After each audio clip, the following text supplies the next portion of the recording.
பராசக்தி ஹீரோடா. இந்த டயலாக கேட்ட உடனே உங்களுக்கு சிவாஜி படம் ஏன் வந்திருக்குமே? சிவாஜி படத்துல சிவாஜின்னு ஏன் பேர் வச்சாங்க? அந்த படத்துல இந்த டயலாக ஏன் வச்சாங்க? இதுக்கெல்லாம் ஒரு கனெக்ட் இருக்கு. அதுதான் நடிகர் திலகம் சிவாஜி கணேசன் நடிப்புல 1952 முத்தமிழறிஞர் கலைஞர் அவருடைய கதைவசனத்துல வந்த படம் தான் இந்த பராசக்தி. இந்த படத்தை டைரக்ட் பண்ணது கிருஷ்ணன் பஞ்சு. அப்போ அன்னைக்கு காலகட்டத்தில் மிகப்பெரிய புரட்சி உண்டாகுச்சு. அதுக்கப்புறம் பாத்தீங்கன்னா சமூகத்திற்கு உண்டான கருத்துகள், புரட்சிகரமான கருத்துகள், நிறைய போராட்டங்கள், இதெல்லாம் பண்ணது யாரு அப்படிங்கிறது பல பேருக்கு தெரியும். அதுல நமது மதிப்பிற்குரிய அண்ணாதுரை அவர்களும் முத்தமிழ் கலைஞர் அவர்களும் இதுல நிறைய ஈடுபட்டிருக்காங்கன்னு தெரியும். அது மாதிரியான ஒரு போராட்டம் தான் இந்த ஹிந்தி எதிர்ப்பு போராட்டம். ஹிந்தி எதிர்ப்பு போராட்டத்தை மையமா வச்சு எடுத்த படம் தான் இப்போ ரிலீஸ் ஆக போற ஜனவரி 10ஆம் தேதி ரிலீஸ் ஆக போற சிவகார்த்திகேயன் நடிப்பில் உருவான பராசக்தி. மீண்டும் பராசக்தி 1952க்கு அப்புறம் 2026. சோ இந்த படத்துல டைரக்டர் அப்படின்னு பார்க்கும்போது சுதா கோங்கரா. அவங்க ஆல்ரெடி சூரரை போற்று, அப்புறம் இறுதி சுற்று, இந்த மாதிரி படங்கள்லாம் பண்ணியிருக்கிறாங்க. ரொம்ப அருமையான ஒரு இயக்குனர், அற்புதமான இயக்குனர். அவங்களோட சேர்ந்து அருமையான திரைக்கதை அன்னைக்கு எப்படி கலைஞர் அவர்கள் எழுதினாரோ அந்த மாதிரி இந்த படத்துக்கு திரைக்கதை சுதா கோங்கரா, அர்ஜுன் நடேசன் அண்ட் கணேசா. கணேசா ஆக்சுவலா அர்ஜுன் நடேசன் என்ன பண்ணிருக்காரு அவரை பத்தி நான் என்ன சரியா தெரிஞ்சுக்கல. பட் கணேசா பத்தி ஓரளவுக்கு தெரிஞ்சுக்கிட்டேன். அவர் நம்பியார், அதுக்கப்புறம் திமிரு பிடிச்சவன், இந்த மாதிரி படங்கள்லாம் டைரக்ட் பண்ணவர். பல ஆண்டுகளுக்கு முன்னாடி எஸ்.எஸ். ராஜமௌழி அவர்கள்ட்டே நிறைய திரைக்கதையில அவர் உறுதுணையா இருந்திருக்காரு அப்படிங்கிறதையும் கேள்விப்பட்டேன். ரொம்ப நிறைய ஆக்ஷன் படங்கள் எழுதக்கூடிய ஒரு பிரமாதமான மனிதர் அப்படின்னு கேள்விப்பட்டேன். சோ கணேசா அவர்கள் இந்த படத்துல ஒர்க் பண்ணிருக்காரு. அண்ட் சுதா கோங்கரா, அர்ஜுன் நடேசன் 3 பேர் சேர்ந்து எழுதிய திரைக்கதை. இப்போ இந்த படம் கதை அப்படின்னு சொல்லும் பொழுது பார்த்தா என்ன சொல்றாங்கன்னா 1964 நம்ம எப்பவுமே மெயின் ஸ்ட்ரீமை பார்ப்போம். மெயின் ஸ்ட்ரீம்னா என்னன்னா 64ல இவங்க ஆட்சிக்கு வந்தாங்க, இவங்க இருந்தாங்க, இந்த தலைவர்கள் இருந்தாங்க அப்படின்னு பார்ப்போம். தலைவர்களுடைய கதையை பார்த்த நமக்கு தொண்டனின் கதையை பார்ப்பதற்கு ஒரு அரிய வாய்ப்பு. அதாவது என்னன்னா அந்த தலைவர்கள் இருந்த போது, அந்த தலைவர்கள்லாம் இதெல்லாம் இந்திய எதிர்ப்பு போராட்டம் நடத்திய போது, அந்த சமயத்தில் அவங்களெல்லாம் அரெஸ்ட் பண்ணி நிறைய பேர் ஜெயிலுக்குள்ள வச்சுட்டாங்க. ஆனா அந்த சமயத்தில் மாணவர்களாகிய தொண்டர்கள் அவங்க எல்லாம் இந்த புரட்சியை மறுபடியும் உண்டாக்கி இந்த இந்திய எதிர்ப்புக்கு எதிர்த்து போராட ஆரம்பிச்சாங்க. அதை தான் கதையா பண்ணிருக்காங்க. இதுல அண்ணன் தம்பி கேரக்டர் நினைக்கிறேன். ட்ரெய்லர் பார்த்த வரைக்கும் சொல்றேன், சிவகார்த்திகேயனும் அதர்வாவும் அண்ணன் தம்பி கேரக்டர். பாட்டி ஒரு கேரக்டர். அவங்க கூட அந்த இன்னும் ஒரு படத்துல, விஷால் படத்துல வருவாங்க. அந்த பாட்டி நல்ல பாட்டி. அது அண்ணாத்தே படத்தோட வந்தாங்க. ஸோ அந்த பாட்டி வளர்க்கக்கூடிய 2 பசங்க. அதுல பெரியவர் சிவகார்த்திகேயன் ஆக்சுவலா மத்திய சர்க்காருக்கு ட்ரெயின்ல அந்த கரி இன்ஜின் இது பண்ணுவாங்க இல்லையா, அதுல ஒர்க் பண்றாப்ல. அந்த கரி இன்ஜின் இதுல ஒர்க் பண்றாப்ல. அப்படி அந்த ஒர்க் பண்ணும்போது அந்த கேரக்டருடைய தம்பியாக அதர்வா இந்த மாதிரி கல்லூரியில படிச்சுட்டு இருக்காப்ல. அதே சமயத்துல போராட்டங்கள்ல ஈடுபடுறாப்ல. போராட்டங்கள்லாம் இந்த இந்திய எதிர்ப்பு போராட்டத்துக்கு முதல்ல அவர் தான் ஈடுபடுறாரு. ஆனா கொஞ்சம் வன்முறையோட ஈடுபடுறாரு. அதாவது காலேஜ் எரிக்கிறது, கட்டடத்தை எரிக்கிறது மாதிரி சில விஷயங்கள் பண்றாரு. இதுல அண்ணாமலை யூனிவர்சிட்டி அப்படின்னு காமிக்கிறாங்க. அது இதெல்லாம் காமிக்கிறாங்க. ஸோ ஒரு உண்மை கதை அப்படிங்கிறனால அதை பேஸ் பண்ண சில விஷயங்களை தான் காட்டியிருக்காங்க. அப்போ இந்த கதைப்படி பார்த்தா ஸ்ரீலீலா அவங்க ஏதோ ஒரு ஐ திங்க் அனௌன்சரா வராங்கன்னு நினைக்கிறேன். ரயில்வே டிபார்ட்மெண்ட்ல அனௌன்சரா வராங்களா இல்ல ரேடியோ இல்ல அனௌன்சர் தான் நினைக்கிறேன். அனௌன்சரா வராங்கன்னு நினைக்கிறேன். அவங்க ஹிந்தி கத்து தராங்க. யாருக்கு? சிவகார்த்திகேயன் ஹிந்தி நம்ம கற்றுக்கணும்னு சொல்லிட்டாங்க அப்படின்னு சொல்லி ஹிந்தி கற்றுக்கிறதுக்கு வராரு. ஏன்னா அவர் மத்திய சர்க்காரில் ஒர்க் பண்ணுறாரு. அதனால ஹிந்தி இவர் எதிர்க்க முடியாது. தம்பி எதிர்க்கிறான், அவன் ஒரு போராட்டத்தை ஏற்படுத்துறான். எதுக்கான ஹிந்தி சொல்கிறான். ஆனால் அதுக்கு நல்ல ஒரு டயலாக் படத்தில் இருந்தது. அந்த டயலாக் தான் என்ன அப்படின்னு பார்த்தீங்கன்னா, அந்த ட்ரெய்லரோட எண்டில் வரும்போது எங்கள் செந்தமிழை காக்க பெரும் சேனையுண்டு அப்படின்னு சொல்லி அது ஒரு டயலாக் இருந்தது. ரொம்ப நல்லா இருந்தது சிவகார்த்திகேயன் சொல்கிறது. அதே மாதிரி இந்த ட்ரெயின் ஓட்டும் போது ரயில் இன்ஜினில் வேலை செஞ்சுட்டு இருக்கும்போது ஒருத்தர் அந்த கூட இருக்கிற சக ஊழியர்கிட்ட பேசுறது. அவர்கிட்ட சொல்லுவார், நாங்க டெல்லி வந்தா ஹிந்தி கத்துக்கிறோம், நீங்க மதுரைக்கு வந்தா தமிழ் கத்துக்கணும்ல அப்படின்னு சொல்லி சொல்றது. ஆக்சுவலா அதுதான் உண்மை.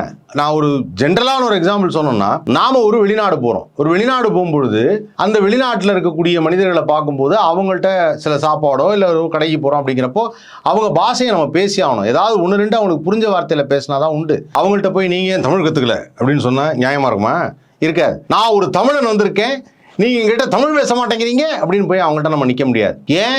இந்த தமிழர்கள் தான் அந்த மாதிரி வெளிநாடுகள் போகும்போது அவர்களுடைய மொழியை கற்றுக்கிட்டு அவங்கள்ட்ட எப்படி கலந்துரையாடுவதுன்னு பார்த்தாங்க. மொழியை கற்றுக்கிட்டதுக்கு பிறகு அவங்கள்ட்ட தமிழுடைய கலாச்சாரமும் தமிழ் இருக்கக்கூடிய புத்தகங்களை பற்றி நிறையா சொன்னாங்க. ஆனால் இங்கே அப்படியே ரிவர்ஸ். என்னன்னா, நார்த் இந்தியாவிலிருந்து நேராக இங்கே தமிழ்நாட்டுக்கு வேலை செய்யும் பொழுது என்ன பண்ணணும்? அவங்க கொஞ்சம் தமிழை கற்றுக்கணும்.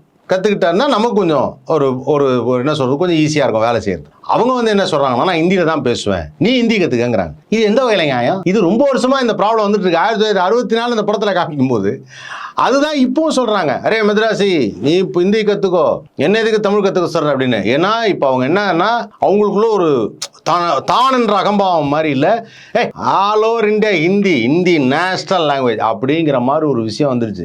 It may be a national language but India is set to be the diversified state. அதாவது ஏகப்பட்ட ஸ்டேட்ஸ் இருக்காங்க, ஒவ்வொருத்துக்கும் ஒரு லாங்குவேஜ் இருக்கு. குஜராத்தி, மராட்டி, அசாமி, போஜ்பூரி, ஒரிசா, இது மாதிரி வந்து நிறைய லாங்குவேஜ் இருக்கு. தமிழ், தெலுங்கு, மலையாளம், கன்னடம், இதெல்லாம் திராவிடியன் லாங்குவேஜஸ்.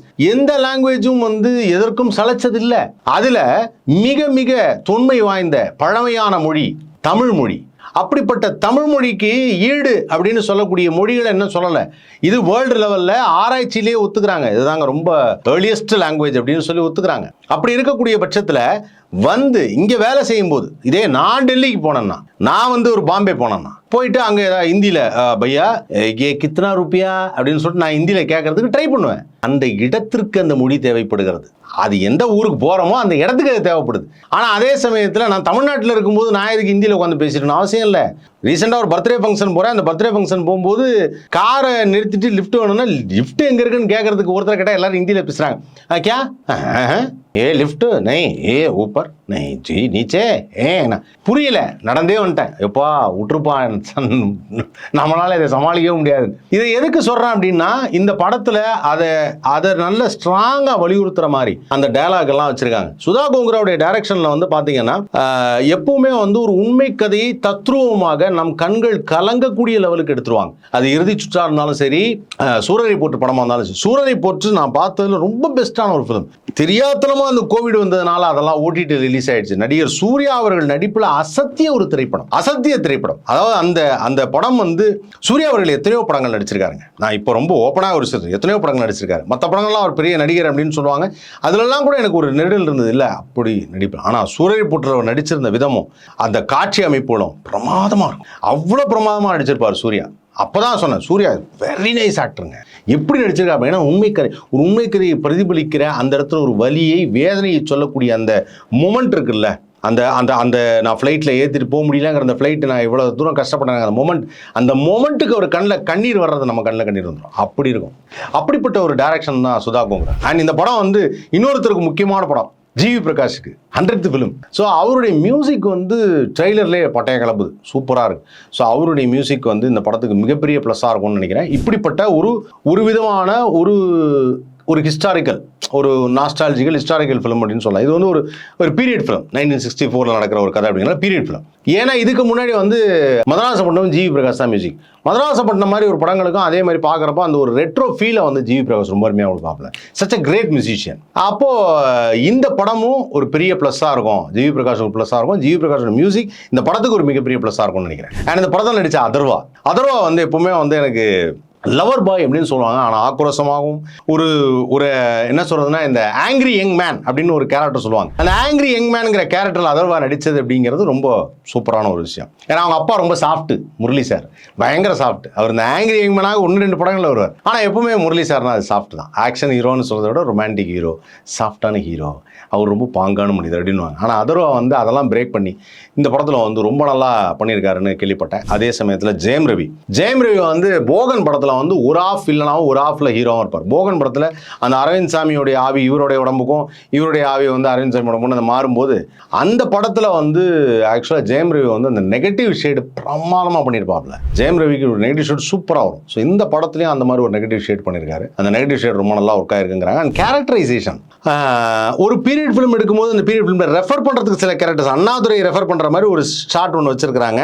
அப்போ அண்ணாதுரையை பார்த்து கேட்குறாங்க, what Annaji, these guys are behind you, are you behind this, இதுக்கு பின்னாடி நீங்கள் தான் இருக்கீங்களா அப்படின்னா, no I am not behind that, but அதை யார் செஞ்சாலும் அவன் என் தம்பி அப்படிங்கிறார். சூப்பரான மேட்ரு அது. அதுதான் வந்து ஒரு நாட்டில் ஒரு விதமான போராட்டத்திற்கு ஒரு தலைவர்கள் மட்டுமே இல்லாமல் தொண்டர்கள் அனைவரும் சேர்ந்து போராடியது அப்படிங்கிற அந்த காலகட்டம் இருக்குல்ல. அப்போல்லாம் மக்கள் தொகை கூட கம்மி. மக்கள் தொகையே வந்து எனக்கு தெரிஞ்சு ஒரு சுதந்திரம் அடையும் போது எனக்கு தெரிஞ்சு ஒரு 65 லட்சமோ 70 லட்சம் இருந்தாங்கன்னாங்க. அதுக்கப்புறம் தான் கோடிகள் அப்படியே ஏறிட்டே வந்தது.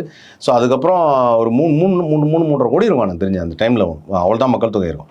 ஸோ அந்த மாதிரி மக்கள் தொகை இருக்கும் பொழுது இந்த சப்போர்ட் டுவர்ட்ஸ் ஒன் பர்டிகுலர் ஒரு ஆர்கியூமெண்ட் அதுக்கான போராட்டத்துக்கு ஒரு சப்போர்ட் இருக்குல்ல, அந்த சப்போர்ட் பெரிய லெவலில் இருந்தது. ஸோ அந்த மாதிரி ஒரு உணர்வுபூர்வமான மனிதர்கள் நம் தமிழர்கள். நம் தமிழ் மொழியை எங்கும் விட்டு கொடுக்க கூடாதுங்கிறதுக்கும் தமிழன் என்று சொல்லடா தலை நிமிர்ந்து நில்லடான்னு புரட்சி கலைஞர் கேப்டன் விஜயகாந்த் சொன்ன மாதிரி இந்த படம் வந்து தமிழ் மொழிக்கும் தமிழனாக இருக்கிற ஒவ்வொருத்தருக்கும் கண்டிப்பா ஒரு பெரிய உணர்வை கிளப்பும் ஒரு படமாக இருக்கும் பராசக்தி. பராசக்தி வந்து it's a politically supported film அப்படின்னாங்க. உண்மை.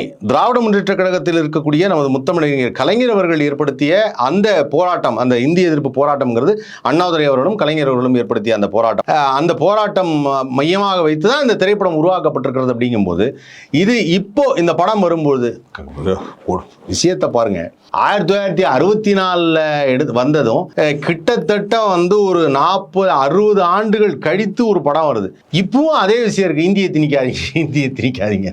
அது எவ்வளோ சொன்னாலும் கேட்க மாட்டேங்கிறாங்க. அது வந்து பார்த்தீங்கன்னா காரணம் என்னென்னா, தமிழர்களுக்குள்ளேயே இருக்கக்கூடிய ஒற்றுமை தான் அங்கே ரொம்ப முக்கியமான ஒரு விஷயமா இருக்குது. அந்த ஒற்றுமை இருந்ததுன்னா கண்டிப்பாக அந்த தமிழர்களுடைய ஒற்றுமை வந்து நம்முடைய மொழியை காக்க, இனத்தை காக்க மிகப்பெரிய உதவியாக இருக்கும். அப்படிப்பட்ட ஒற்றுமை வந்து இல்லை. அந்த ஒற்றுமை இல்லைங்கிறதுனால தான் எல்லாரும் இங்கே வந்து அவங்கவுங்களுக்கு பிடிச்ச விஷயத்தெல்லாம் செஞ்சுட்டு இருக்கிறாங்க. நம்முடைய தனித்தன்மையை அழிச்சிட்டு இருக்கிறாங்க. இது போன்ற படங்கள் நிறைய வரணும். பராசக்தி போன்ற படங்கள் நிறைய வரணும். எந்த வகையிலும் பராசக்தியும் ஜனநாயகனும் கம்பேர் பண்ண. Jananayagan is a commercial film. அது ஒரு கமர்ஷியல் ஃபிலிம். அது ஹீரோடைய லாஸ்ட் படம், ஒரு அரசியலுக்கு வராரு, அவருடைய உலகமே தனி. பராசக்தி என்பது ஒட்டுமொத்த தமிழர்களுக்கான ஒரு படம், தமிழர்களின் உணர்வுகளுக்கான ஒரு படம். அந்த தமிழர்களின் உணர்வுகளுக்கான வரக்கூடிய இந்த படத்தை அந்த படத்தோட கம்பேர் பண்ண வேண்டாம். இந்த படம் சிறப்பான படமாக இருக்கும், அதில் டவுட்டே கிடையாது. அண்ட் சிவகார்த்திகேயன் அவருடைய 25வது படம்.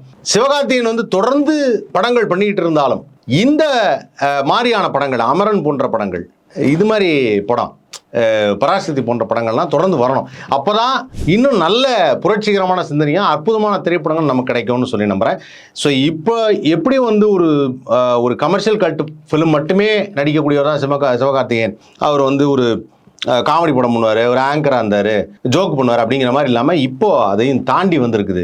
அது ரொம்ப பாராட்டுக்குரியது. தொடர்ந்து இது நடைபெற்றால் மிகப்பெரிய சந்தோஷம். விரைவில் பார்ப்போம். ஜனவரி 9 10 9க்கு நம்ம சந்தோஷமாக இருக்குமா இல்லை 10ஆம் தேதி நம்ம சந்தோஷமாக இருக்குமான்னு காத்திருந்து பார்ப்போம். வெயிட் பண்ணி